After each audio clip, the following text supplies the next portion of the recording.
Wait for this delay to come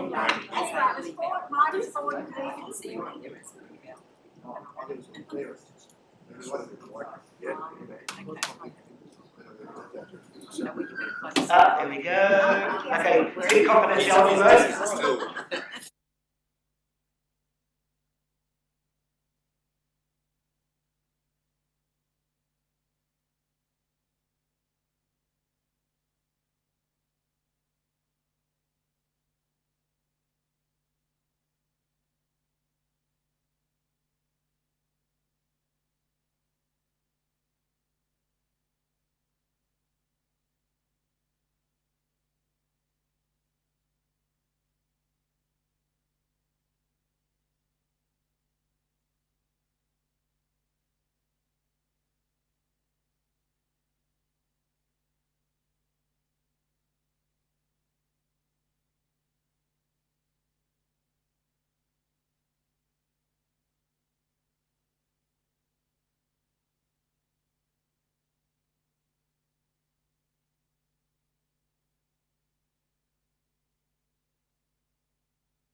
All right, good morning everyone. Welcome back and thank you for attending the Ordinary Council meeting today.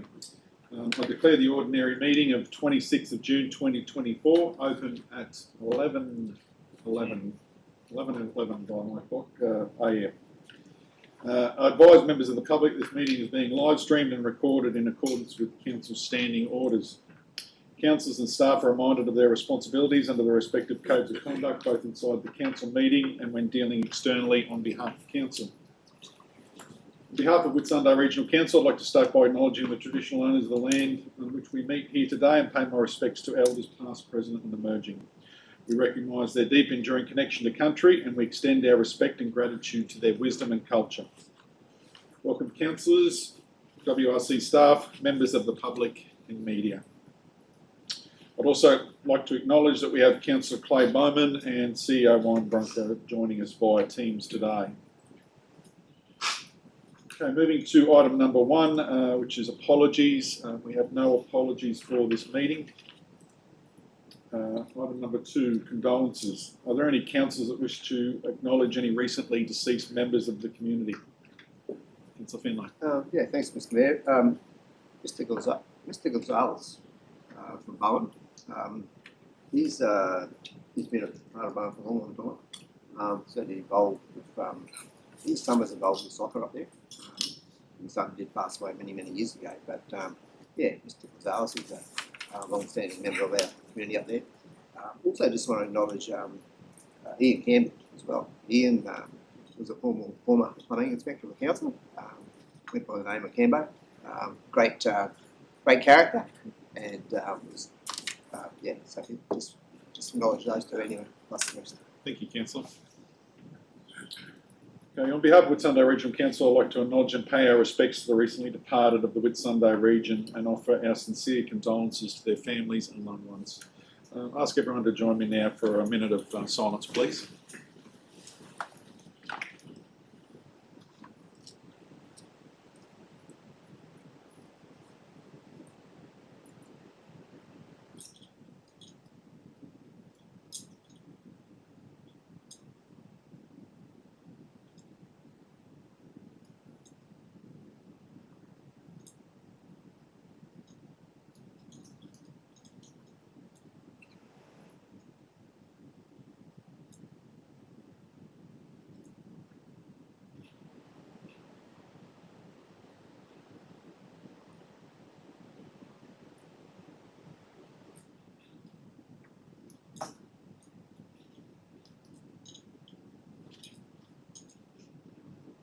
Please be seated, everyone.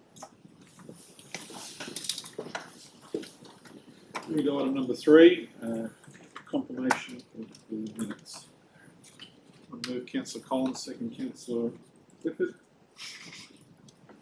Do you wish to speak to anything? No? Okay. Anything to add there, councillors? Happy, we'll put the confirmation of minutes to the vote. Those in favour? I agree. The motion. Item number four, business arising. One public question response was provided to Ms. Kath Campbell from the question raised at the meeting of the 29th of May 2024, and the response has been included in the meeting's agenda. Would any other council like to raise business arising from the previous minutes? Number five, mayoral minute. There is no mayoral minute for this meeting. Number six, notice of motion. No notice of motions have been received for this meeting. Item seven, deputations. Got no deputations for this meeting. Number eight, petitions and questions on notice. Does any council have a petition they wish to put on the table? Councillor Finlay. Yes, Mr. Mayor, thank you. We've received a petition from Lee Middleton And I'll really bring it up on screen. Yep. Just like to move a motion that petition regarding the roaming dogs in Bowen be received and referred to the CEO to determine appropriate action. Thank you, Mr. Mayor. Seconder for that, please. Councillor Clifford.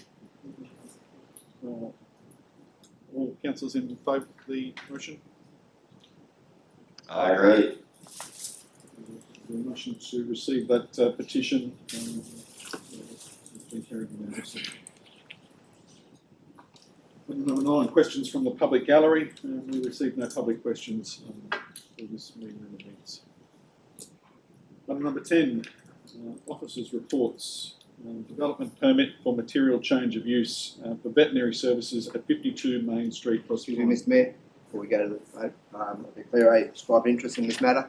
The client is the company, is a client of the company which I work for, and I'm obviously the manager of this big partner, so I was just declare an interest. Leave the room. Thank you, Councillor Finlay. Escort me out.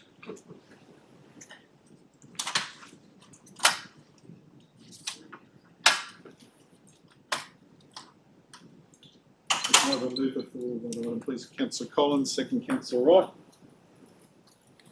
Director McGaffin, would you like to speak to this item? Thank you, Mr. Mayor. If I can just grab the, oh, here we go. It is a application for veterinary services in the main street of Proserpine. Proserpine. Yeah, okay, there's a slight error in the PowerPoint, I apologise for that. Main Street of Proserpine, some councillors may remember it was the premises that council occupied after Debbie. It's in the middle of the major centre zone, surrounded by the uses and activities that one would expect to see. So it's not out of place in that regard. The proposal, the internal rooms that will be remodelled, all straightforward access, pedestrian access from the street, vehicular access for large animals if necessary at the rear. The issue why it's come to council is that there's not sufficient car parking on site. The proponent did a parking study and that revealed that there is sufficient vacant parking available in the immediate area that will cater not only for the existing users but this proposed use as well. So even though there is a shortfall of car parking, we at officer level think that it is sufficient in the immediate area and there won't be too many points of conflict that will be raised. Complies with the overall outcomes of the code and the principles in the planning scheme and it's recommended for approval. Councillor Collins. Just in regards to the approval with the parking, it always fascinates me the fact that we had a council office working out of there with 30 to 40 people at different times over the last period of years, with before and after the cyclone, and I'm sure there was a hell of a lot more than 10 cars parked there at the time. And look, any business in Proserpine is great for the town, and I think it's a wonderful thing for the whole community actually. So good to see. I hope everyone approves it. Any further comment, councillors? Nothing further? Okay, the motion that council approve the development application for a material change of use veterinary services at 52 Main Street, Proserpine. I put to the vote. Those in favour? I agree. The motion is carried 6-0.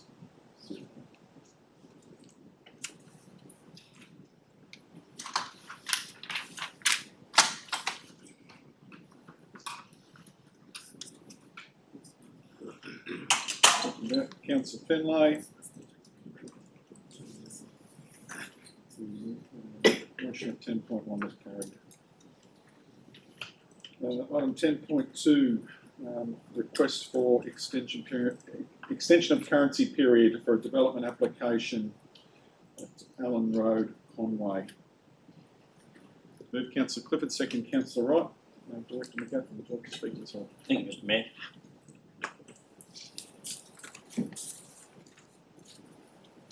as you said, Allen Road, Conway, it has been into council before as far as it was lodged early in 2014. You can see that the subdivision has been catered for in the recent rezoning of the land as part of the new planning scheme. The rear portion of the land will remain rural. It's only the smaller rural residential lots that have been rezoned.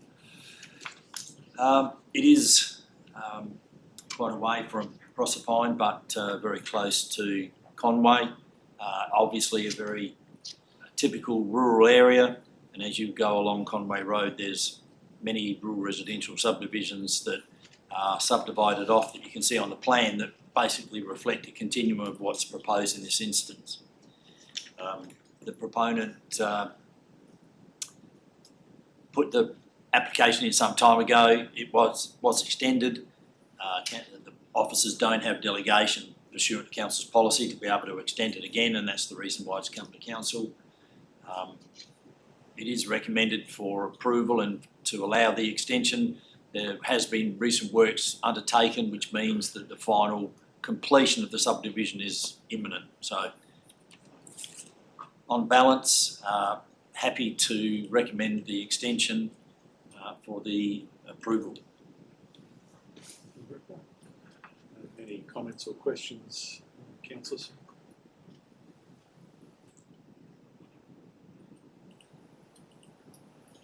Okay, the motion to extend the currency period of the development application at Allen Road, Conway, I put to the vote. Those in favour? I agree. The motion is carried unanimously.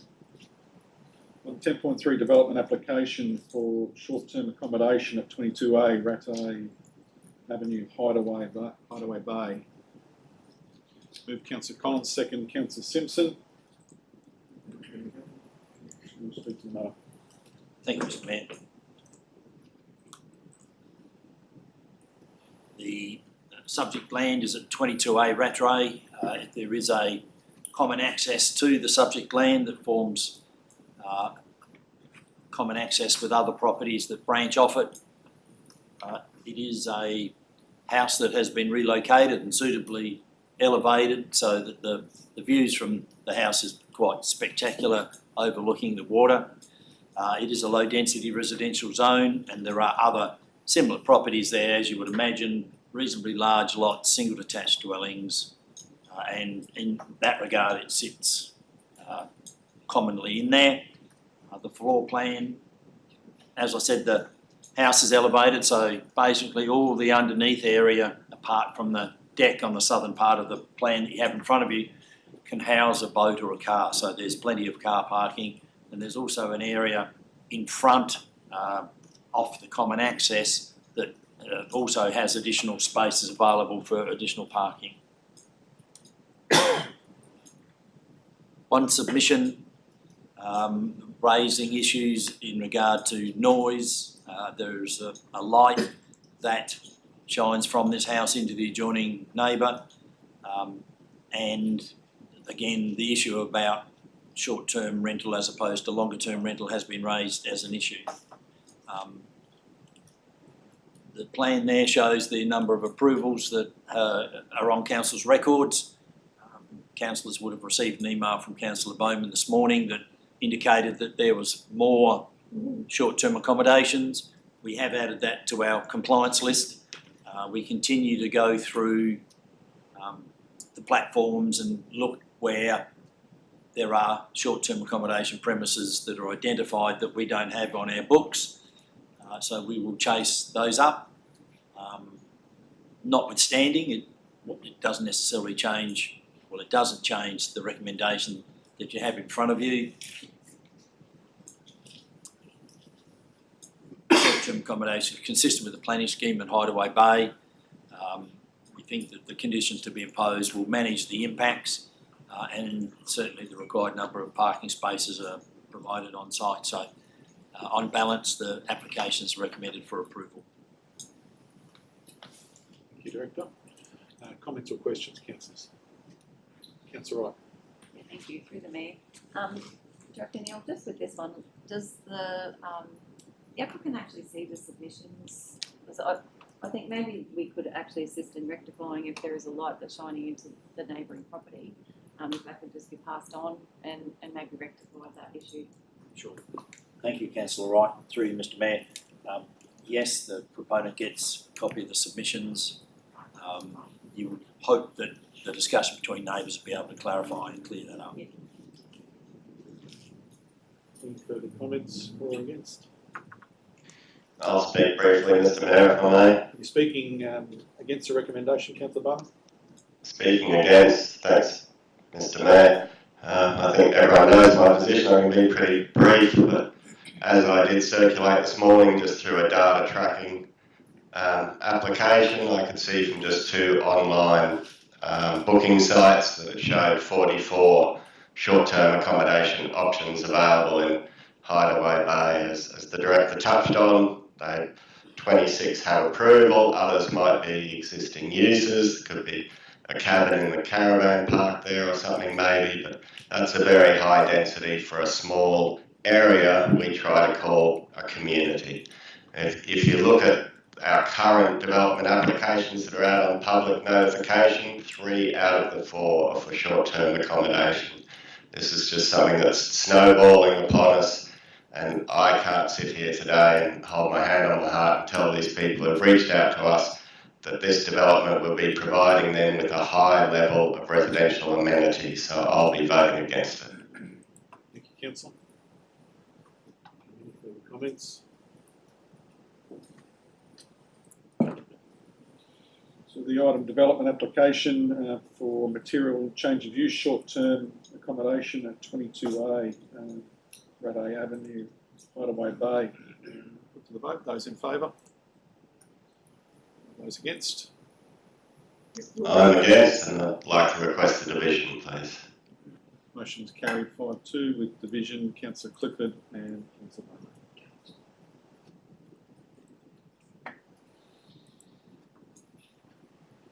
Okay, item 10.4, development application for material change of use, pharmacy and healthcare services at 37 George Street, Bowen. Move Councillor Wright, second Councillor Clifford. Gaffin, would you want to speak to you? Thank you, Mr Mayor.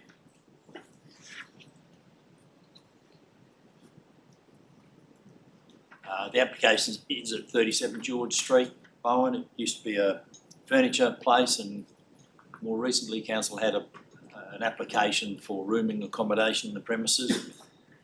It's a great old building, and the proposal is for a shop and healthcare service. It's in a major centre zone. It's amongst other uses that you would commonly see in the major centre zone. So it's certainly not out of place in that regard. There will be some substantial works carried out to the premises. The healthcare services will be on the top of the picture that you have in front of you. The pharmacy is on the floor plate that you can see. There will be limited external cosmetic changes to the building, but there will be quite a deal of work that will need to be done internally. Again, this is similar to the first application that we looked at today, and that is that there is insufficient car parking available. As part of the proposal, the dwelling that joins the building immediately to the west, I think it is, will be demolished, and that's where the car parking will be provided. It isn't sufficient for the floor plate that is recommended for approval, so the proponent did a car parking investigation in the area, and like the instance in Proserpine, it's considered that there is sufficient parking space available on site, plus coupled together with on-street parking in the area to cater for the demand both from existing and proposed uses. So that's been considered satisfactory. Complies with the overall outcomes of the code as far as the use is concerned, and on balance it's recommended for approval. Thank you, Director. Councillor Rock. Yeah, thank you. Through the Mayor. Yeah, look, I fully support this. I think this is a great use of this building. It's been sitting empty for some time now. It was the old furniture shop, but I think this is a fantastic use, and I know that the proponent has outgrown their shop at the moment, so this will be a bit more space, and yeah, I think it'd be great to boost the main street and bring a bit more activity into that centre of town. So yeah, fully support it. Just speaking for that as well, we've seen obviously some challenges around doctors and medical clinics in Bowen there recently. So I think where you've got a local business that's looking to expand and really improve their footprint, I think it's a good location within the town to set up those types of services, and I think will be valued by the community at large. Any further comments or questions, councillors?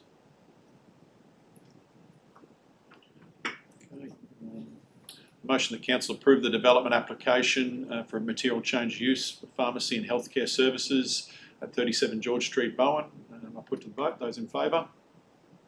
I agree. Motion is carried unanimously. Thank you.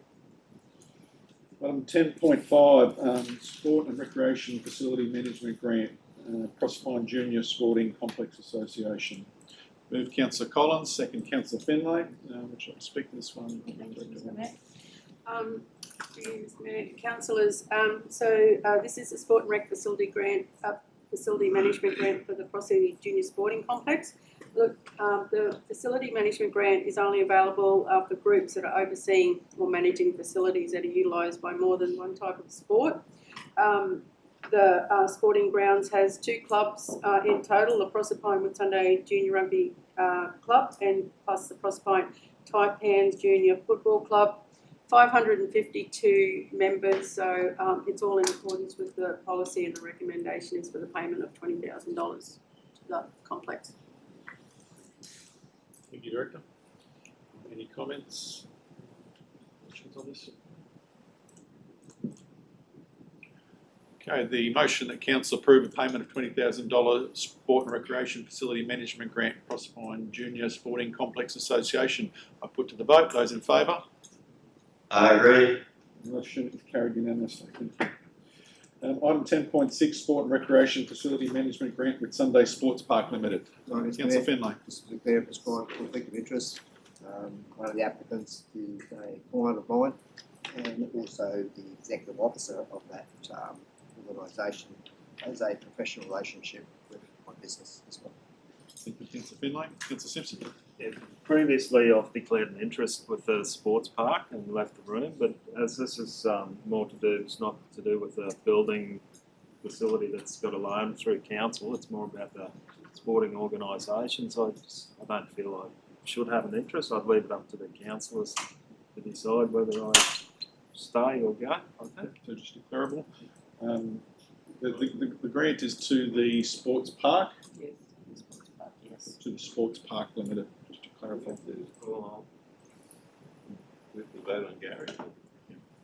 Well, if it's to the sports park limited, I suppose I probably should leave the room as well.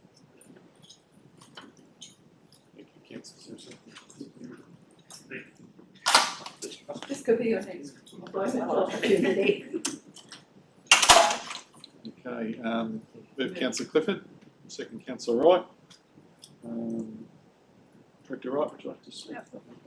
Thanks, Mr Mayor. Councillors, similar to the previous, in accordance with the policy, the Whitsunday Sports Park Limited have 6 clubs. The Whitsunday Netball Association, Whitsunday Seagulls AFL Club, Whitsunday Raiders Rugby Club, Whitsunday Touch Association, Whitsunday Football Club and the Early Beach Junior Football Club, with a total membership of 1,021 members. Hence the recommendation is for $20,000 for the Sport and Rec Facility Management Grant. Thanks, Mr Mayor. Comment or questions, councillors?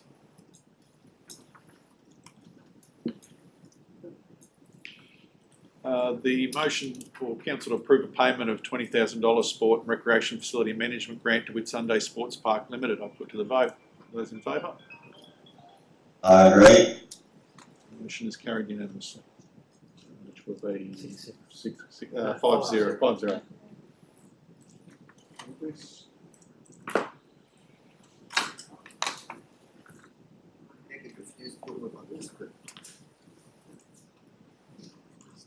Welcome back, councillors. Information 10.6 was carried.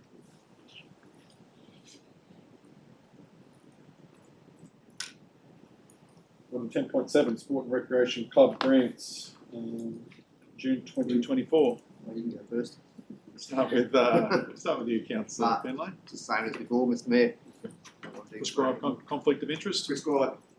Thank you. Clients are, some of the applicants are clients of my business and also the auditors. That's all right. Yeah, thank you. Through the Mayor, I would like to declare that I have prescribed conflict of interest with this next one, particularly the donation to Bowen Netball Association, where a close family member is on the executive of Bowen Netball, so I will be leaving the room. Thank you, Councillor.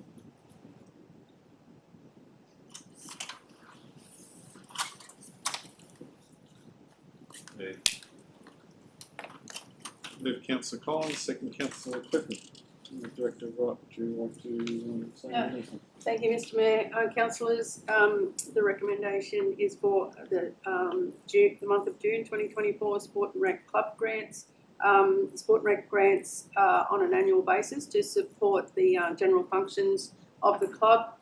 The report has 17 applicants, totaling $39,500 for the month of June 24.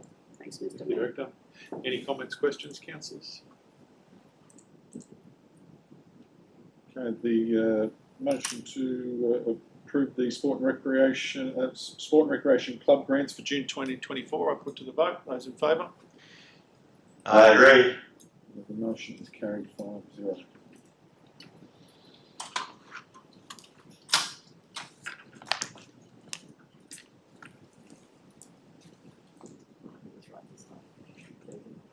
That councillors, 10.7 was carried. On 10.8, financial support for junior elite athletes, April, May, June 2024. Move Councillor Wright, second Councillor Clifford. Speak to that one, Director. Thanks, Mr Mayor. Councillors, this is for the financial support for junior elite athletes for the months of April, May and June 2024. It's to, the grant is for local youth who are competing in this representative sporting event or program, North Queensland, national or overseas. This report has 9 athletes representing North Queensland, 2 representing Queensland and 1 representing Australia, 12 in total, with a total of $5,750 in funding towards their sporting. Thank you, Director. Any comments, questions? Okay, the motion to approve the financial support for junior athletes as per the report, I put to the vote. Those in favour? I agree. Motion is carried unanimously. On 10.9, Regional Arts Development Fund 23-24, funding round 4, May 24. Move Councillor Clifford, second Councillor Wright. Director, I'll pass over to you to speak to this one. Yeah. Thank you, Mr Mayor. Councillors, this is for the final round of RADF Regional Arts Development funding for the 23-24 period. We have a number of applicants there. We've got the Whitsunday Writers Festival with Julia Evans. It's a standalone special event with local author long lunch featuring 5 writers in conversation. Requested $6,520 and it's recommended for the total. Trudy Hastings with an exhibition and workshop requested $1,810 and also recommended. The Tarts Gloucester Textile Artists, it's a sewing machine, free form of embroidery, requested $1,547 and the committee had recommended. We have the Whitsunday Songwriter Festival, which is for emerging songwriters, workshop, professional residency and public performance of their new work. They requested $8,800 and the total was recommended. We have the Young Whitsunday Incorporated, it's a North Queensland Battle of the Bands, requested $6,732 and recommended $6,000. 730, and that is all the applicants for this round, Mr. Mayor. Thank you. Any comments or questions on the list there?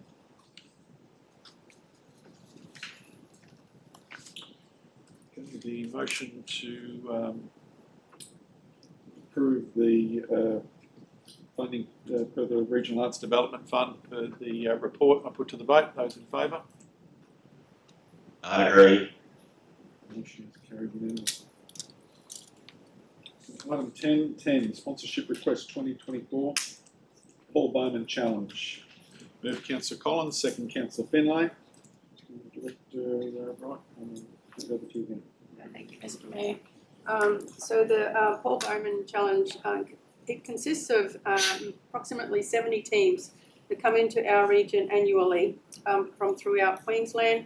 There's approximately 1,000 players who participate in the carnival, and they're all accompanied by their families and extended families. So the event has proven to be so positive in an economic impact to the area, with visitors injecting money towards local businesses during their visit. It's recommended that council approve the cash sponsorship of $5,000 to the Crossbone Whitsunday Junior Rugby League Football Club to assist with the Paul Bowman Challenge, and it goes towards the provision of player packs that include items such as drink bottles, socks, shirts, etc. It's take home, and council's logo is all over the packs as well. Thanks, councillors. Any questions or comments, councillors? Okay, the motion that council approve a cash sponsorship of $5,000 to Proserpine Junior Rugby League for the Paul Bowman Challenge, I put to the vote. Those in favour? I agree. The motion is carried unanimously. Okay, item 10.11, sponsorship request to Airlie Beach Race Week. Move Councillor Clifford. Yes, and could I just say, for total transparency, I am a social member of the sailing club. I do not sit on any committee and I don't race, so. Thank you, Councillor, and I'll second that one. And just for myself, Mr. Mayor, just that I'm a racing member of the sailing club. I'm required to be a racing member somewhere to have my insurance if I ever get to go racing again. But again, I see it not as a conflict of interest. Thank you, Councillor Bowman. Director Wright, would you like to speak, please? Yes, thank you, Mr. Mayor. Councillors, the Airlie Beach Race Week, the event draws over 180 entries with 1,200 participants plus approximately 9,900 attendees, which of course is a positive impact to the local community. The recommendation is to approve a sponsorship to the 2024 Airlie Race Week with a monetary sponsorship of $5,000 plus an in-kind sponsorship up to $5,000, and that will include the installation and removal of the banners through the Airlie Beach Main Street and the Whitsunday Airport, and that includes all the traffic control associated with it. The waste services, due to the additional waste services that are required, and council, the team have received a quote of just on $570 for that one. An opening night event, and that's to operate the movie screen down on Front Beach, and it's for a pirate themed event with face painting and entertainment, and sort of to show previous race footage to get people interested with it. And a number of parking permits. There'll be 30 permits go out for Portobello and another 12 for Able Point Marina. That's the recommendation, councillors. Thanks. Director. Comments or questions? Okay, the motion for council to approve sponsorship to the Whitsunday Sailing Club as per the report I put to the vote. Those in favour? I agree. The motion is carried unanimously. Item 10.12, sponsorship request, Variety Bash Victoria. Move Councillor Clifford. Second Councillor Simpson. Director Wright, would you like to speak? Thanks. Thank you, Mr. Mayor. Councillors, just a little bit of an event overview. The 2024 Variety Bash Victoria, it's Australia's iconic charity motoring event. It'll travel from Swan Hill to Airlie Beach with the theme Red Dirt to Reef. The event raises funds for children in need while showcasing Australia's beauty. Activities in Early Beach will include a vehicle parade, use of the movie screen, and local food truck engagement. Basically, the recommendation is to provide in-kind support up to the value of $3,000 to assist with the event for Friday the 23rd of August 2024. The in-kind support includes use of council land, access to the Early Beach foreshore, and closure of the Coconut Grove car park, including necessary traffic control, waste services, the provision of additional waste services, excluding dump fees, and the use of the Early Beach movie screen. The operation of the movie screen is for the audio to display images of the footage during the event up to the arrival in Early Beach. Thank you. Director Wright, any comment on this one, councillors?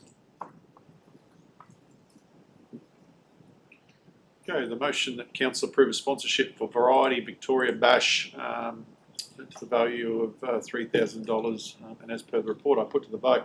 Those in favour? I agree. The motion is carried unanimously.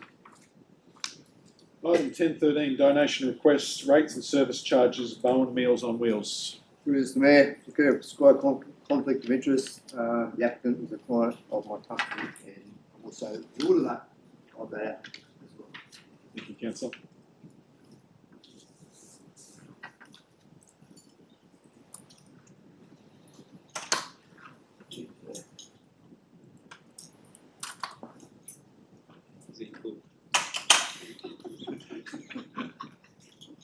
He's a driver. Councillor Wright, second Councillor Clifford. Would you like to speak to this one, Director Wright? Thank you, Mr. Mayor. Councillors, this one is in accordance with the rates and with the donation for rates concession for rates and services. The recommendation is to approve the donation of $1,650.30 to Bowen Meals on Wheels. That's equivalent to 100% of the net general rate and 75% of the net service charges for the period of 1 January 2024 through till the end of June 2024. Thanks, councillors. Any comments or questions, councillors? The motion for council to approve a donation of $1,650.13 to Bowen Meals on Wheels per the report I put to the vote. Those in favour? I agree. The motion is carried 6-0.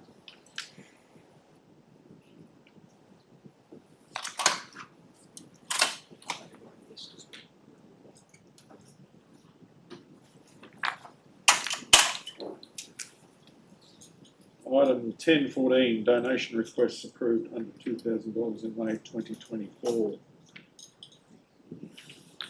Councillor Fenton. Mr. Mayor, there's quite of interest in this one as well. Yeah, a little bit of a different feel on this one. I'm an executive officer of the Bowen Community Centre. My wife Pam is also a member of the Art Society, a potential exhibitor, and the applicant is also a client of STV Partners. Which I admit. You don't write at the radio as well, do you? No, I'm giving up on the old balls.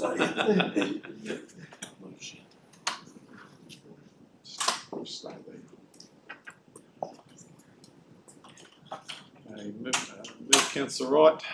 I'll second. To speak to this one, Director Wright.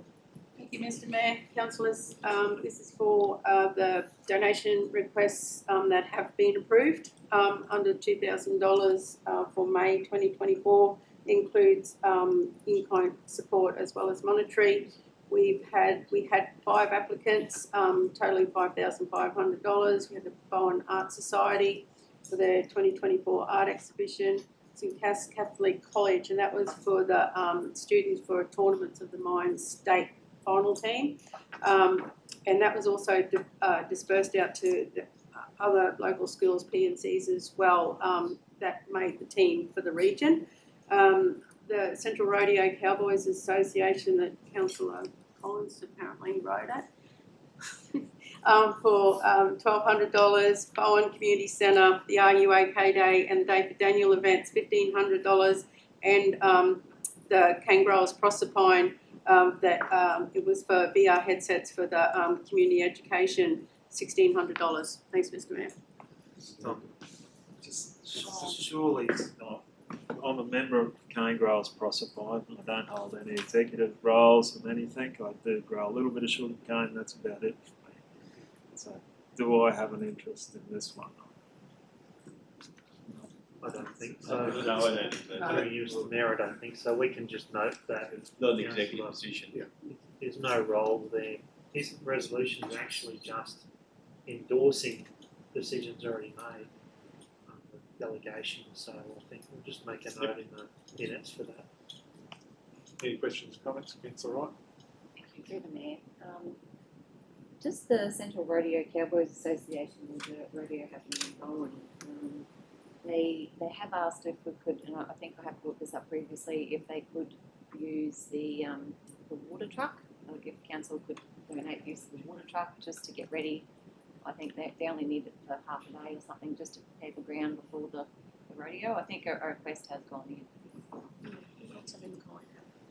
Oh, sorry, Mr. Mayor. Councillor, the Community Development Officer has been engaging with members of Gary's team to organise some extra in-kind support for that. Thank you. Thanks. Sorry. No, thank you, Mr. Mayor. I knew Director Wright would know that. Anything further, councillors? Okay, the motion, the council note the donations in kind support provided for the month of May 2024 per the report. I put to the vote. Those in favour? I agree. Motion is carried 6-0.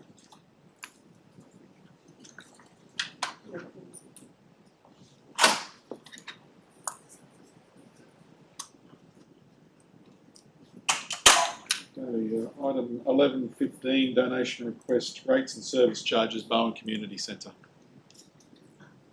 Yes, Mr. Mayor, another prescribed interest. I'm executive officer of the Bowen Community Centre for 28 years, so I will certainly declare a prescribed interest in that one.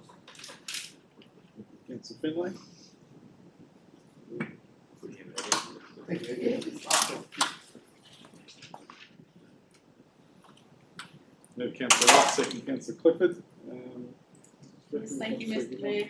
Councillors, the request is in accordance with Council's donation on rates and services charges, not-for-profit organisations policy. The recommendation is to approve $892.50 to the Bowen Community Centre, which is equivalent to 75% of the net service charge for the period of 1 January 2024 through to the 30th of June 2024, and approve 100% donation on the rates charges once the property valuation has been received from the Department of Resources, and a general rate that is applied to the property.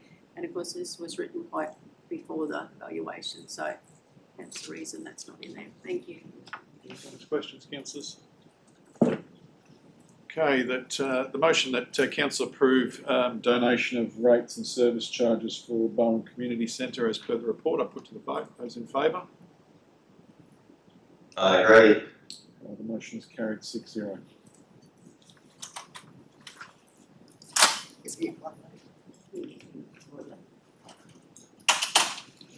Councillor Finlay's information, 10.13, 10.14, 10.15 all carried. Thank you, Mr. Mayor. 10.16 policy framework review. Move Councillor Wright, second Councillor Collins. Director Bradshaw, would you like to speak to this one? I'm going to ask Manager of Governance to come up and talk to this report, Mr. Mayor. Council might have had enough outline that it closed for today. Give James an opportunity to present.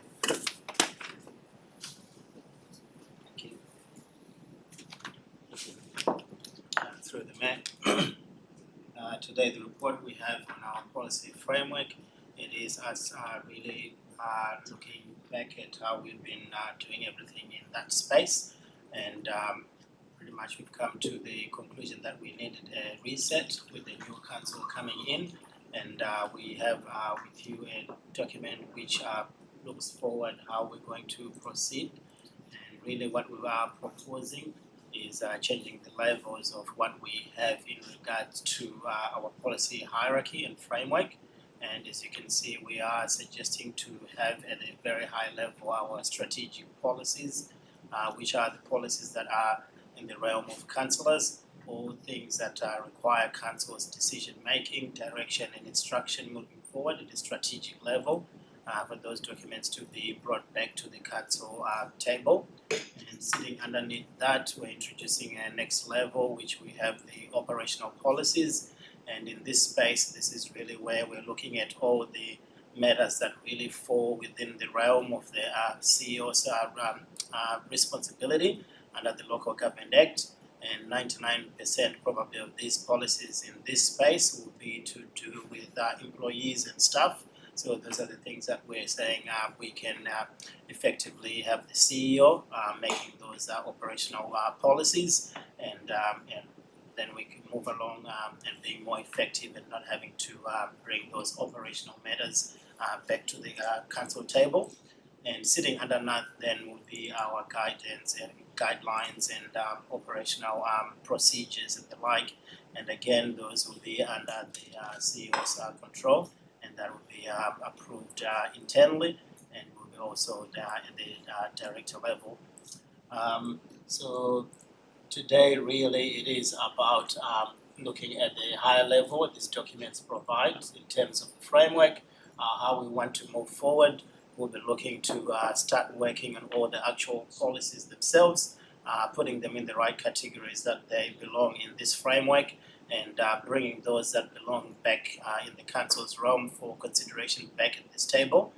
But that really gives us, I guess, a starting point moving forward, and an agreed timeline as well in terms of what we need to do to ensure that council's policies are reviewed in a timely manner and accordingly, and also that council is given the opportunity to look at all the matters that are at the strategic level, and leaving the administration to deal with all the operational matters. Happy to take any questions going forward. Comments or questions, councillors?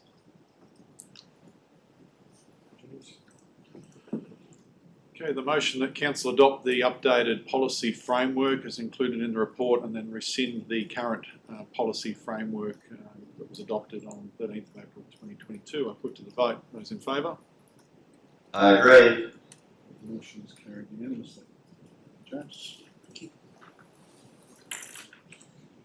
Item 10.17, policy review, community donations, sponsorships and grants. Move as per agenda.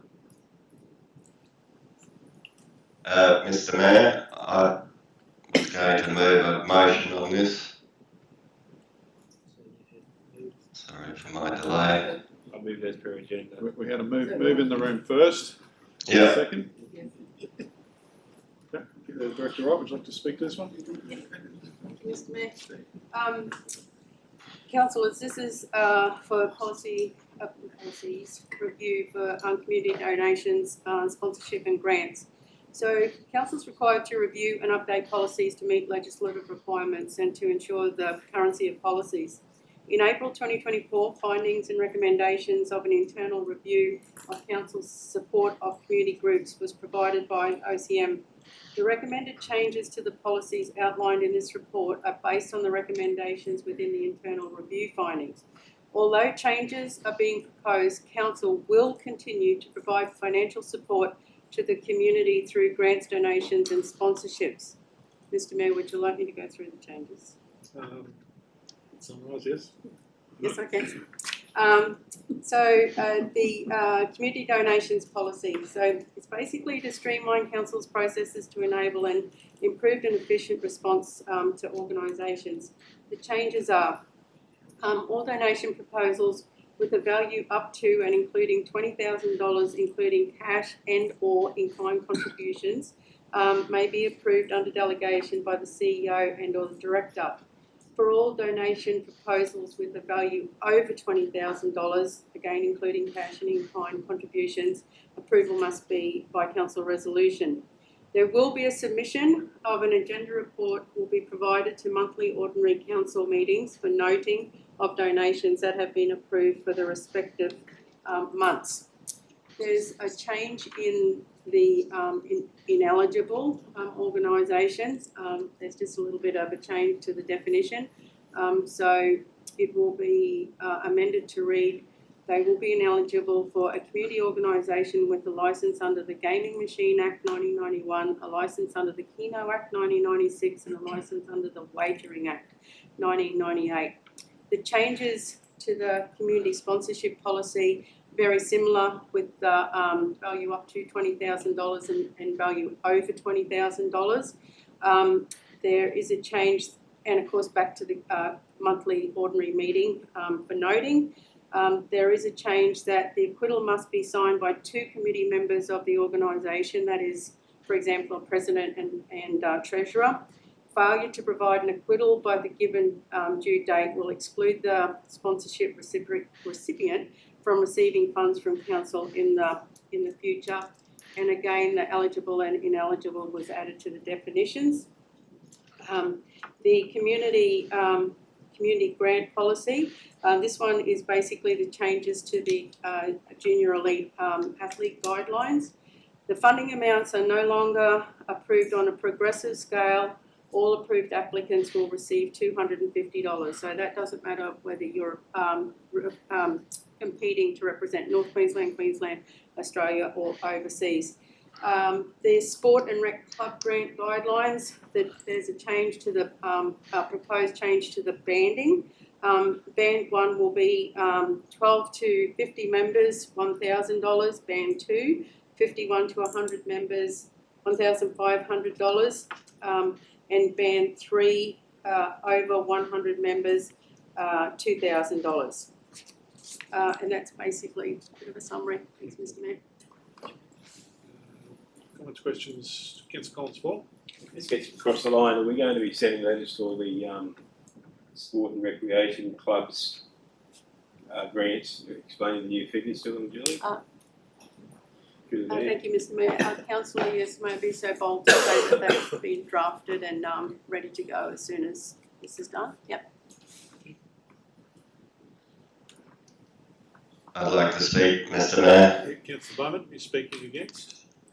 I'm speaking against, not against the whole intention of the motion. I just feel that in the community donations policy that's before us today, it actually says that a community organisation has an annual financial year limit of a total of $3,000, and the council may, at its discretion, consider requests for events of significance without impacting the limit of $3,000.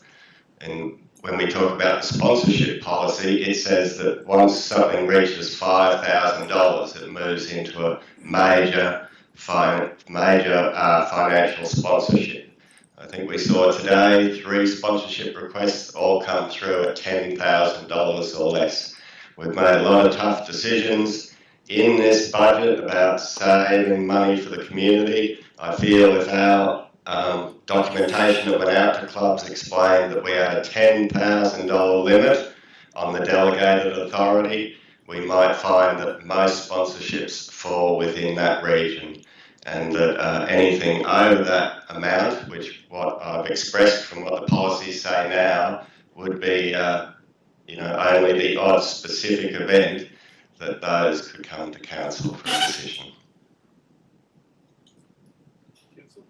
I feel if we vote against this motion, we can just move to accept the delegated authority and the recommendation 1 and 2 as is, except for the change that the maximum delegated amount is $10,000 for the donation and sponsorship policy.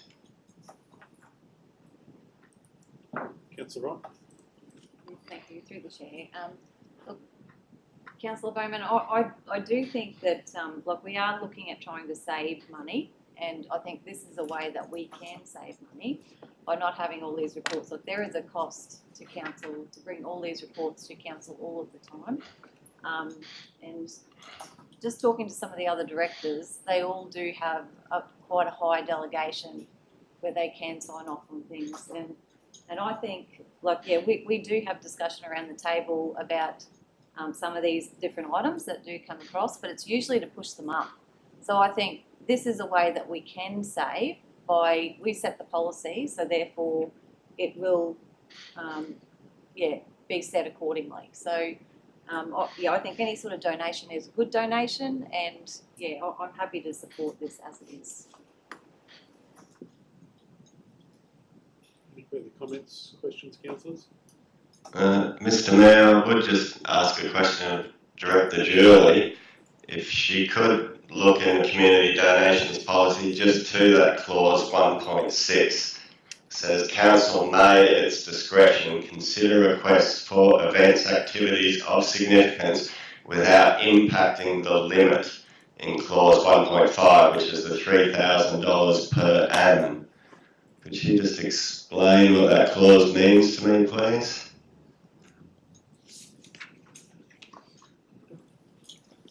So my interpretation of it, sorry, Mr. Mayor, Councillor, my interpretation is, and I'm using the word may, okay, so yes, there is the $3,000 there, however, it does give the organisation the ability, should they wish to go further than that, there is the ability to may, again, be able to go over the $3,000. Thank you. Councillor Finlay? Good to Director Gurley, and it's so good that council is able to support community organisations. Obviously we've had to rein it in a little bit, but we still a very generous council in supporting our local community organisations who operate with volunteers, which is really, really good to see. My question is, and we weren't provided this, I don't think, in the budget, exactly the budgets for each of these buckets. So what happens when all the applications come in July, when we send all these out, and there's no money left in the bucket?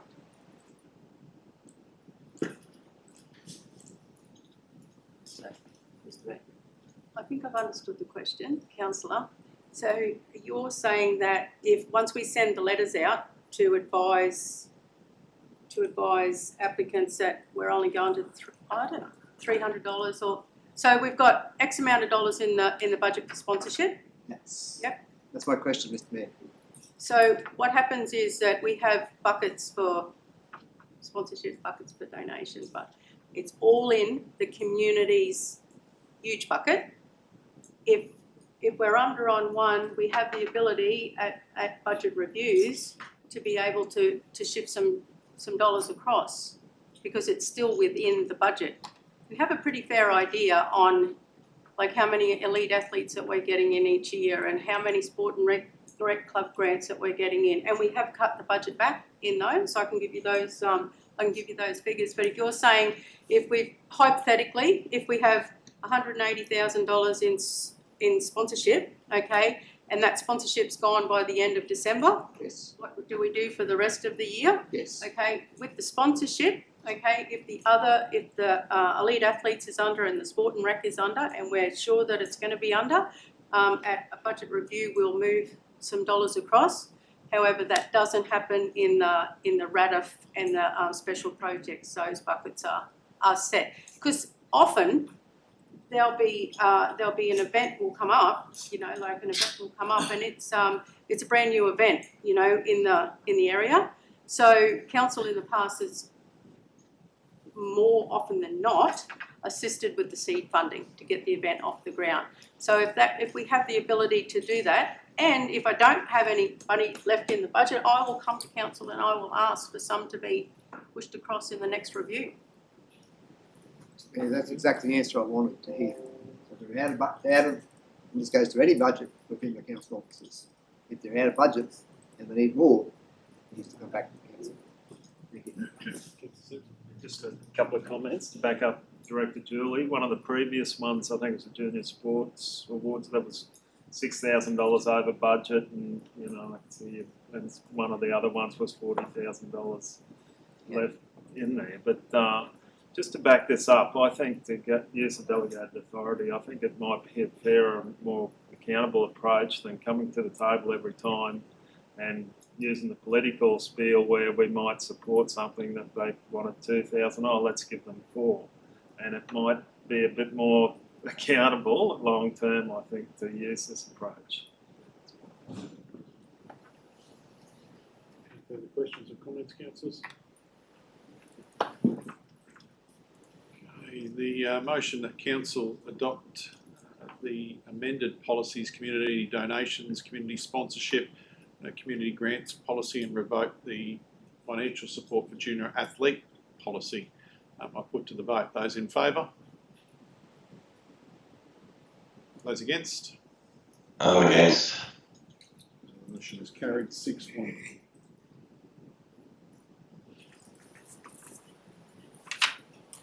Okay, item 10.18, Whitsunday Holiday Parks rebranding. Moved Councillor Clifford, second Councillor Finlay. Director. Thank you, Mr. Mayor. So the paper we have up today talks to a rebranding of the 3 caravan parks currently owned by council within the region, being Wangaratta Caravan Park, Lake Proserpine Campground, and the Proserpine Tourist Park in Proserpine. What we're looking to do is to change those names to reflect a one unified brand, which is Whitsunday Holiday Parks, at which point, as you'll see on the slides, we've actually got some examples of the branding we're proposing. So you have your primary brand, Whitsunday Holiday Parks, and then we actually have Whitsunday Holiday Parks. I might just make the note that that will be Queens Beach Bowen, so we'll ensure that Bowen is reflected in the Queens Beach brand. Like Proserpine Holiday Parks, and then Holiday Parks in Proserpine. The reason for this rebrand is to take the parks and actually push them commercially to customers rather than actually wait for the customers to come to us. Getting some support, some uniformity around the brand. And again, if people are actually Googling, we say holiday parks, they go to that website, and then all of the options of the caravan parks pop up. So it's not like they're sort of isolated, they're all on one page, they're all there, and they speak to the different activations at each of those parks. We'll also be going live with regards to reservations. So people will be able to be sitting in Sydney, Brisbane, Melbourne, looking for a holiday destination or a caravan park, go on and actually book their live inventory. So this will then be loaded with the likes of Expedia, Booking.com. So really taking the businesses and pushing them out into the consumer space to really try and drive increased occupancy and also yield.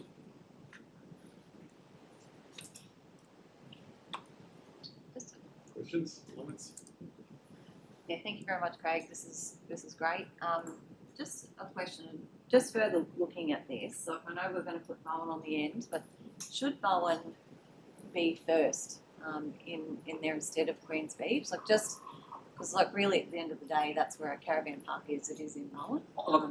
I just wanted to know what your thoughts were around that. Thank you, Councillor Wright. To be honest, I don't see an issue whether it being before or after. So it could very much be Whitsunday Holiday Parks, Bowen, Queens Beach, and that would not be an issue. It doesn't change the integrity of the branding. And again, I think saying that if you look at the Holiday Parks Proserpine, that would align. So Bowen, Queens Beach would certainly work.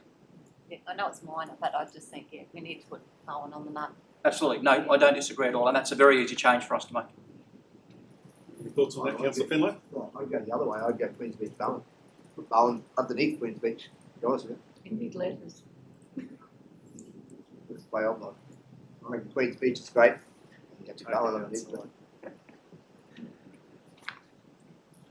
They look good. Me and Michelle can have a discussion later. Maybe. But do we have to decide on this today though? So what we're asking is that council resolves that we actually go down a path of branding. We can do a number of changes to those brands and see what works or doesn't work. We can do those couple of examples and maybe share them. So just from a creative perspective, that's something we can work to establish. Can I speak to having the name after Queens Beach? It's similar to Lake Proserpine. You don't have Proserpine Lake. You have Lake first, then you have Proserpine. So that's what I'm trying to be. What's the word? Consistent. Yeah, the branding. That was my reasoning probably for it. If you look at Proserpine, so I would think you should have Bowen first. But that was. But yeah, look, I'm happy to discuss that further anyway. Sure. And again, from a sort of an officer's perspective, it doesn't change anything with regards to the branding. So it's just a subjective matter, and we can certainly take that on board. Just very one other thing too, as I sort of mentioned back in the budget speech today, about future commercial opportunities. We've already heard from the director here what he's proposing, and looking forward to having a budget case presented back to the council regarding the cabins, and this absolutely backs up that 100% we're going to go in that area. So we actually commenced work on those business cases at the moment. Councillor Collins, any thoughts on the two up there across the pond? I think it's great. I think they're great. Good. Any further comment or question? Unless you want to put capital in North Queensland and across the pond. I'm certainly happy to look at that, Councillor Collins. Okay, the motion that council endorses the alignment of council-owned holiday parks under the Whitsunday Holiday Parks brand and endorses the rebranding as noted in the report, subject to maybe a few little sideline discussions. We'll put to the vote. Those in favour? I agree. The motion is carried unanimously. Okay, item 1119, Lake Proserpine Golden Barramundi Fishing Competition. Move Councillor Collins, second Councillor Clifford. Director, I'll hand over to you to speak to. Thank you, Mr Mayor. So the idea around this paper is to continue to grow and activate the Lake Proserpine facility. I think we can agree that it has enormous potential. It's doing all the things that we should do with regards to growing tourism into all parts of the region, not just focusing on the Blue and the Islands. It's about actually getting that benefit of tourism to push right through into communities such as Proserpine. So we held a fishing competition for the kids last year, which was extremely successful. The likes of Director Neil were there, and the feedback from the children, the families. It was a really amazing event. So what we wanted to do to actually expand that event again this year is to actually add what we think is a super exciting component, which is the Golden Barra competition. So we've been very fortunate working with Coral Coast Barramundi. They have 3 over a metre long barramundi. So one is the Golden Barra, which represents 1 in 10 million barramundi. So extremely rare. And 2 platinum barramundi, which are also they're 1% of the barramundi that are born are the platinum. So we're proposing that we start a fishing competition, which is starting on the 28th of September, if resolved by council today. We'll have those tagged. We'll actually include that as part of the fingling release. There will be some operational decisions made around how we actually release the barra, because ideally we don't want 3 caught in one day. This is about actually having the competition run for the 12 months and really having, if somebody catches it over the course of 12 months, we get some really great PR and the like. So we'll actually work how we do that, because obviously the 1,000 fingerlings that we're going to release will probably hang around the pontoon, and as a result I expect the hungry barra will take for the easy feed. So second to that, what we want to do is ensure that the rules and regulations around this are extremely tight with regards to risk to council. Talking with some of the councillors when we presented last week, Councillor Collins particularly, having absolute sunwater fisheries. So you'll be a permit holder to fish, obviously, but second to that, recreational. This is about activating recreational fishing, families, kids. So you couldn't be a commercial operator and be included in this competition. We want it to be about people going out there in their boats and teaching the kids to fish and the like. So we'll look at some of the regulations and rules around what they're doing, for example, in the Darwin $1 million barra, and see how they tighten that up and what their terms and conditions are. But we'll ensure we get legal advice on those terms and conditions. Thank you, Greg. Councillor Collins? Yeah, just in regards to that, I spoke to Craig the other day about it. See, we had the chartered mob go up there, chartered fishing companies go up there, sometimes twice a day, I believe, and they know where to catch the barra. They know where to catch them, they know where to go, and it'd be a good advertising ploy for them to target those fish, but we need to make sure it's for recreational fishers, and obviously got to have their permits, of course. So yeah, definitely if we can get around the some way of saying there's no charter operators allowed to catch them. I know it's a big call, but there must be a way of doing it. Recreational fishermen only. Thank you, Councillor Collins. I think what we can do is we term it this as a recreational fishing event, and we'll make sure that the legal terminology there is very tight and actually ensures that what we're trying to do is actually achieved within the terms and conditions. Comment on, a bit against that, Councillor Collins. If I'm a recreational fisher from any part of the world and want to take part in this, the only way, if I'm from away, I need to ring up a charter operator and say, can you take me out fishing for the day? So I think I'll tread carefully with that. Thanks, Councillor Simpson. Yeah, thank you, through you, Mr Mayor. That was my issue too. I don't own a boat, but I do like fishing. So, you know, we're going to have to be very careful how we frame that. So, thank you, Councillor. What I could speak to the board about is when we actually generate the terms, conditions, working with the legals, will ensure that it's inclusive but controlled. I don't know what that's going to look like, but certainly we'll take on board those concerns. Mr Mayor, in the terms and conditions, is there anything about restrictions on staff and councillors participating? Thank you, Councillor Finlay. I think that if you've applied your saltwater permit and you're out there fishing within the terms and conditions, then more power to you. I would think what a great promotion to have one of the councillors catch the golden barra. And get the 35,000 presentable over there to another councillor. Well, it's not Sounds good to me. Might be a way they die. Councillor Clifford? Through you, Mr Mayor. So if nobody catches the little darling in the first 12 months, will the 35 jackpot over, or will we add another 35 to it, or? So the money that we're proposing is actually budgeted within in this year's budget. Yep. In the event that 1, 2 or 3 of the fish aren't caught, it's our expectation that we'll continue this to grow the pot, Yes. to make the event bigger and larger, certainly. So what's not expended annually would be rolled into next year's operational budget if resolved by council. Great, thank you.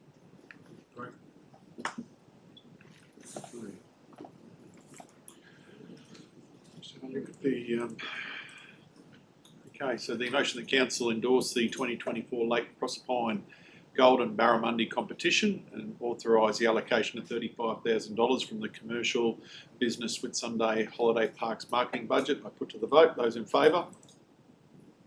I agree. The motion is carried unanimously. Thank you, Craig. Okay, item 10.20, show holidays 2025. Move Councillor Finlay, second Councillor Wright. Director Berkshire, would you like to speak to this one? Thank you, Mr Mayor. As councillors, each year we get approached under the Holidays Act to nominate public holidays across the region. Traditionally, those holidays have coincided with the agricultural or shows within each of the regions, and certainly for Collinsville it's been tied to the Melbourne Cup dates. So what's proposed is no change in tradition, but for the 25 calendar year, the nomination for Proserpine is Friday the 20th of June. The nomination for the Bowen District is Tuesday the 24th of June, and for the Collinsville District, Tuesday the 4th of November, all in the year 2025. Council resolves this, it then gets sent back up to the state government and they'll gazette those holidays should they so approve Council's nominated holidays. Happy to take any questions. Any questions, comments, councillors? Councillor Clifford? Thank you, through you, Mr Mayor. Would it be possible to do some public consultation to see what the public actually wants? Because the show doesn't start in Posse till late afternoon, early evening on the Friday. Not sure about Bowen, I think it's very similar. Doesn't start till sort of later. And then we've got our major offices closed on 3 separate days. We've got different public holidays for our staff. It would just be interesting to see what our ratepayers and residents would like. Personally, I'd like Cup Day. Would you like to address that, Lord Director? I shall try. In terms of what was proposed for 2025, we've probably run out of time, Councillor Clifford, that was fine. I would have thought if the council views that it's an opportunity through the Say platform and through our marketing and communications team to go out when we're doing other consultation and sound out community's views in relation to the public holidays and whether or not there's support for a singular day or multiple days or the status quo. So we can certainly add that as the list of things for the marketing and communication manager of his team. Just a comment on that. I support the status quo. Like the show is go to Mackay, Proserpine, Bowen, and even the Bingo Beach with Fun Day, they utilise the same time of year when the showies are in town, so I support what they're doing. I think it'd be up to the Showman's Guild. Actually, they have set dates previous, and these are the dates that they've organised all the way through. Traditionally, the Proserpine show's always been on the third Saturday in June. Years ago, the big day was the Saturday, and the show had come from Mackay. They get here Friday afternoon. They'd set up on the Friday, and then the Saturday was the big day. Where now, because they've got the night show, that's how it's changed. Probably in the last 15 years, I guess. Gary, yeah, it does the night show, which is more relevant to the people these days, and I think we need to leave them as they are. Council, any further comment? Okay. The motion of council proposed special and show holidays for 2025 calendar year as per the report. I put to the vote. Those in favour? I agree. Motion is carried unanimously. Thank you. Item 10.21 monthly finance report. Move Councillor Finlay, second Councillor Clifford. Dr. Bradshaw. Is there any energy left? It's time to use it. See if you can beat the first two out of Jason. Unaccustomed to speaking about the budget as I have been today. No. Councillors, you have before you the monthly report for the period up until May 2024. It does continue to paint a stable financial position in the current budget year, and as has been indicated in prior discussions today, it does forecast an operating surplus for the 23-24 financial year. We do continue to monitor the expenditure both in labour and materials and services. They are tracking under, but there tends to be a hive of activity around the last month of the year. So we'll continue to work through those. As we draw towards the end of the financial year, we'll obviously focus the attention will go towards the annual financial statements.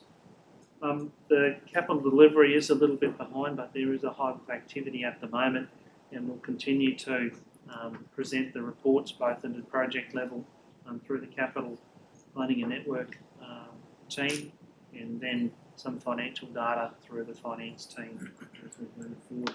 In relation to the current activities, you can see that we continue to be with all the measurements for sustainability within range at this point in time. As we end up at closing out the financial year, there is a hive of activity, so generally when we bring accounts back for the June meeting, there will be an interim set of figures that we present for next month as we are putting our energy into the annual financial statements. So we certainly will end the year in a stable position. There's been no forecasted or unplanned activities at this point in time, and probably due to some of the timing of the works and the increases in interest rates, we've certainly achieved more revenue this financial year than was originally planned. So rather than talk about too much detail on the budget's been talked about today, happy to take any specific questions or take them on notice for actual projects for the council. Mayor, just noted on page, what page number is 177. Obviously, as a result, again, of not doing all our capital works, money in the budget, money in the bank, sorry, as of 31st of May, was $142 million. I think, Jason, the budget that we adopted, we were estimated about 110, I think it was, something like that. Left. Yeah, so obviously we've got a big spend to do between now and the end of June, but probably realistically we won't be down to the 110, I would presume. And then there'll be a substantial amount of carried over capital works, which will then be included in a revised budget for 24-25. Through you, Mr. Mayor, that's right, Councillor Finlay. So our first budget review of the year, we tend to pitch about August, and we'll start to pull all the information through. We finalise the year-end accounts, we know what the reserve balances are, but we also know what's been accrued and costed into those capital projects. So there likely will be a higher than forecasted amount in the bank as at the 30th of June as a result of planned work, interruptions, weather or other issues. So just continues to underline the stable position the organisation remains in. somewhat related question, probably in regards to the capital works budget and the one that we've just approved for the year forward year for 97 million. Previous year was 76 million, forward year is 97 million. We're trailing behind here in the current year's budget. Can you give some oversight, probably Director of Infrastructure, around what we're doing from a capacity and capability perspective to make sure we're able to deliver that sort of increased budget? Yes, I can, Mr. Mayor. The responsibility for management of the capital delivery program falls with the Director of Network Planning and Capital, which is Adam Hagee. On behalf of Adam, there's ongoing conversations with the asset owners, which is each of the directors, in relation to the projects which fall under our portfolios, which are delivered by our own team. So we've got a central management tool where we track all the projects and treat them as if they're an organisational delivery item. And we work together to try and make sure we match resources. The other thing with the transition from infrastructure services being the asset owner and the capital delivery arm across to having capital delivery separate is that the resources that are required from the infrastructure to go across to capital have all been finalised pretty much now. There's also been a significant recruitment by the Director of Capital and Network Planning to actually have a program of work where there is a project manager appointed to each of the capital projects within the current program and the future program, and there's certainly considerably increasing resources in relation to trying to make sure the project managers have got a package that works that they can actually manage. The other piece is there's a considerable amount of work which has been scoped, been out to RFT, RFQ. The project managers there, the contracts are in place, the commitments have happened, so the work should happen, either very late in the financial year or very early in the new financial year. So there's a good head of steam, and there's also about $30 million worth of DRFA works which are being managed by an external consultant. And the majority of that work has been put out to contract already, and there's about to be a significant amount of sealed roads maintenance, which is previous DRFA work, current DRFA work, which is about to commence in the western areas, which will see a fair bit of money spent in a very short period of time. So overall, Adam and his team have got a program to work to. They've got a considerable resource base which has been engaged over the last 3 to 4 months, and even yesterday I provided him with the contact details from the project manager I've become aware of, who's available in the region to do some surge stuff. So confident we've got all the ducks lined up, confident liaison happens, confident that directors, and the majority of the work happens between my portfolio and Director Wright's portfolio, and Adam will be increasing his reporting and transparency around progress of the capital program over time. Thank you. Thank you, Director. Councillor Finlay. Thanks, Director Gary, for that update. That's great, and thanks for some of the other responses regarding maintenance and everything like that. Just one thing on that. Obviously, we've got a separate directorate for the capital works program and stuff like that. But you, Gary, have a fair say in that, regarding your crew, your resources, to make sure that those guys have got something to, I guess, move on to, project after project after project, so there's that continuity of work for those guys. I know it was noted in the Capital Works Program budget. I know one big item was sort of thought, well, that would be really good to run it in conjunction with another one. I did see it was two separated ones, but I'll just get your comments on that, please. So the asset owners, so we have a project prioritisation tool, and we have a project management framework which we all feed into. From that, it then lets the Director, Capital and Network Planning have oversight of what the entire program is, and it also allows a conversation to take place with the asset owner about which projects are going to be delivered by the asset owner. So they're an internal service delivery. So, for example, it might be okay for me to manage the reseal program. Water and wastewater, there's some stuff which is just best managed by in-house resources, so that takes place. Secondly, we try and aggregate like projects, so that's where you give. They might be from different parts of the business, but if it's a similar project, if we can bulk it up into one tender document, we'll go and do it. The other thing that's happening is that we focused on bigger road maintenance projects this year to try and make it easy to get through the workload. So, for example, Don Street in Bowen is a pretty major asphalt rehabilitation project. So rather than doing a heap of reseals, we've never actually got to that road. That asphalt pavement's getting very old and fatigued. We'll go and knock over some of those bigger ones.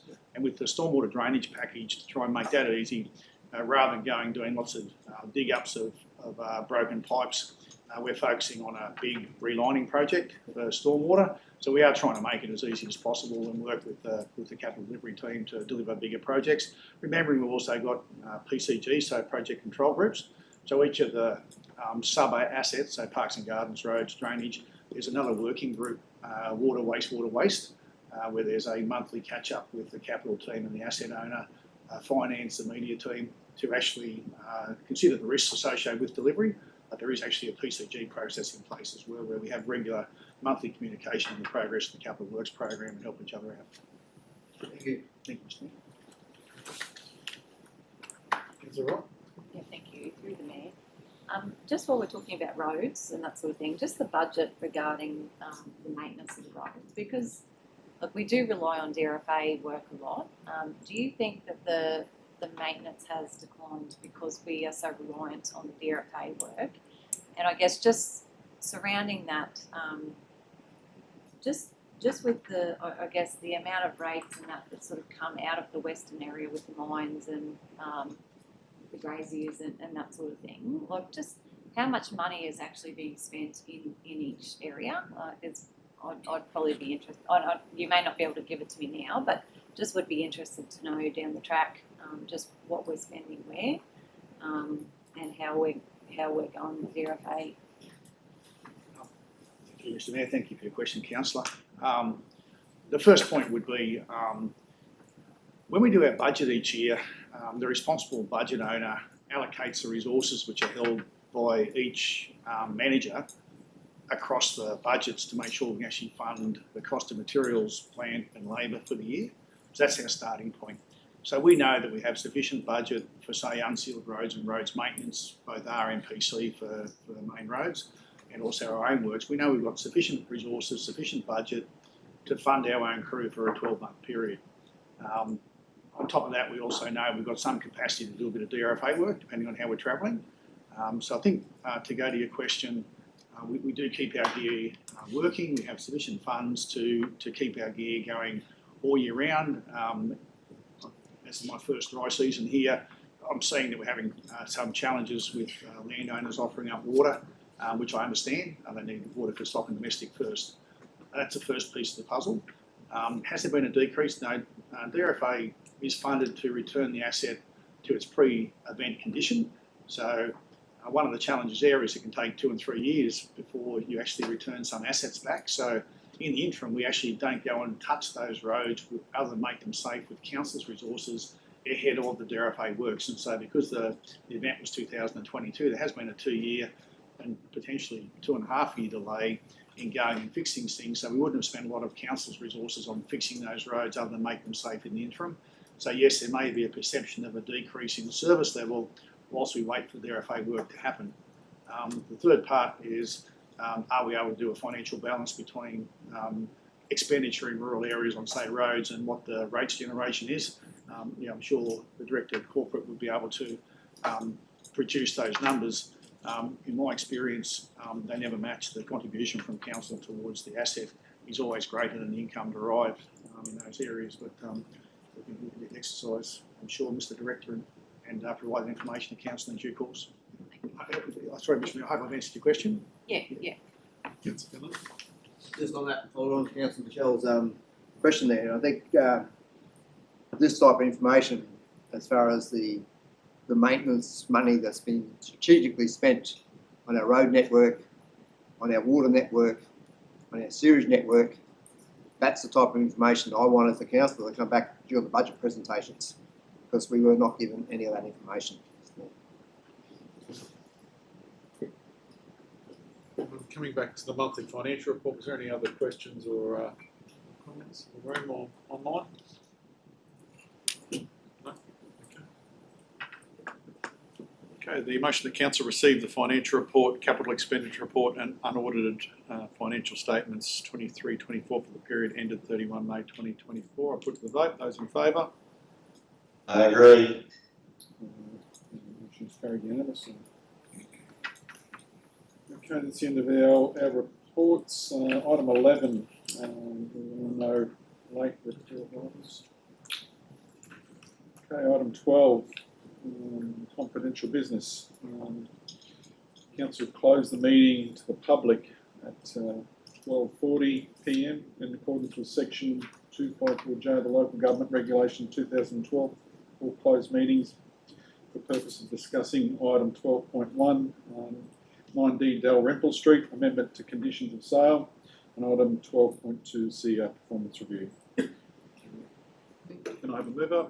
Councillor Clifford, second Councillor Wright. Those in favour?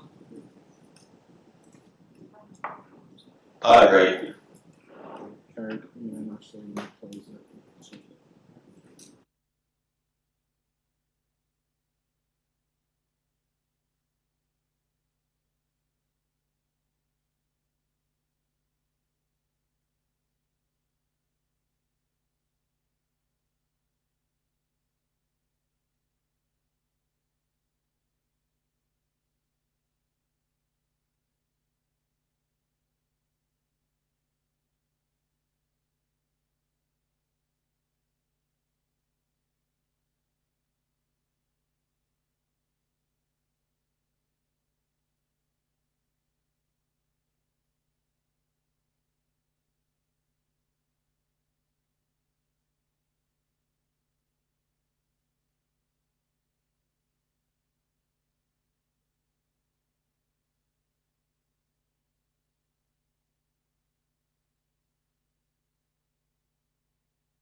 Honestly.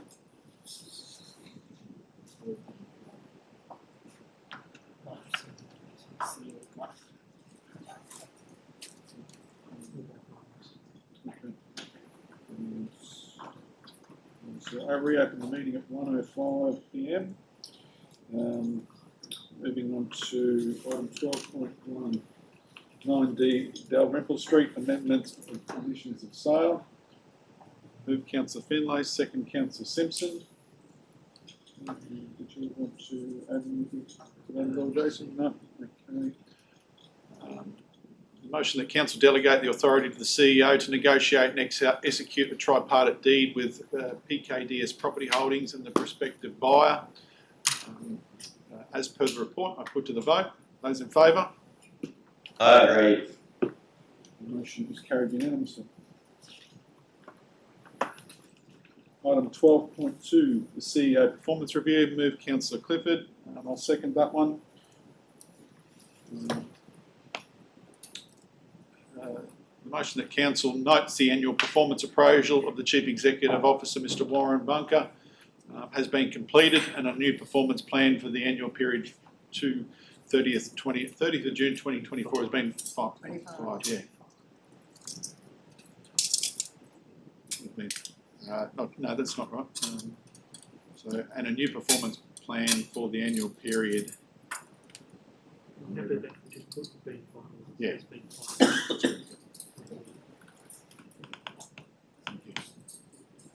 I put to the vote. Those in favour?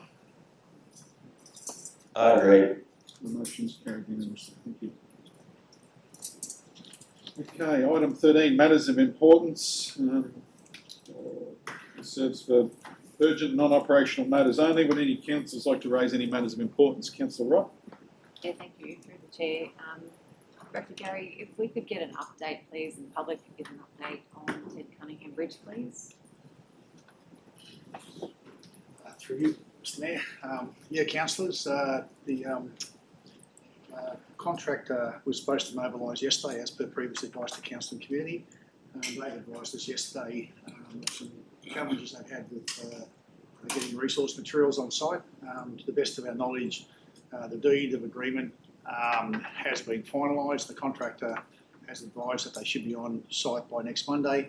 The responsible manager, Manager Capital Delivery, has advised that he's available to do community consultation next week as well. I remind councillors I'm on leave for the next 2 weeks. So, to the best of my knowledge, the council resolution of January 2024 is at foot.